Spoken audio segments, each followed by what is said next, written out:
La première nouveauté pour ce référendum constitutionnel s'appelle Djenabou Touré. Cette femme a été nommée à la tête de la Direction générale des élections, la DGE, une nouvelle entité sous autorité gouvernementale. Elle promet un scrutin sans faille et des résultats rapides. Les procédés informatiques vont nous permettre de commencer à donner les tendances à partir de minuit.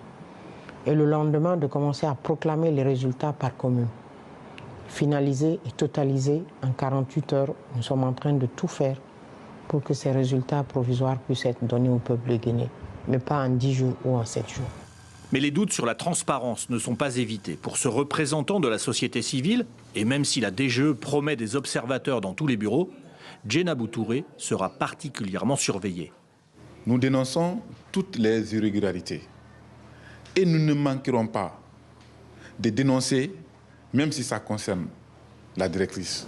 Même réflexion chez cet analyste politique qui voit déjà les travers de l'organisation de ce vote.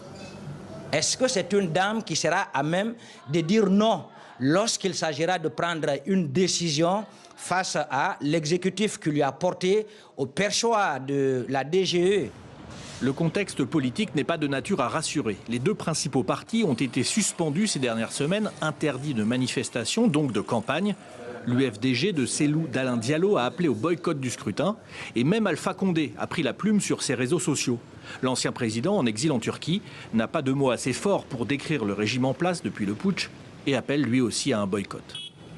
La réforme voulue par les autorités veut remodeler le paysage politique, avec la création d'un Sénat, un mandat de 7 ans renouvelable pour la présidence ou encore une forme d'immunité aux anciens présidents.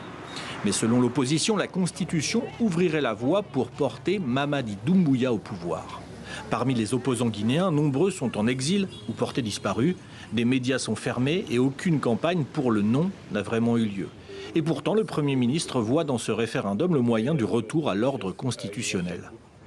La Guinée aspire à une dynamique de renouvellement, à une dynamique de changement, de rassemblement, qui mettra de côté les clivages, les divisions, les contradictions ethniques pour s'arrimer à une logique de développement, de production, d'un discours qui va vers l'essentiel.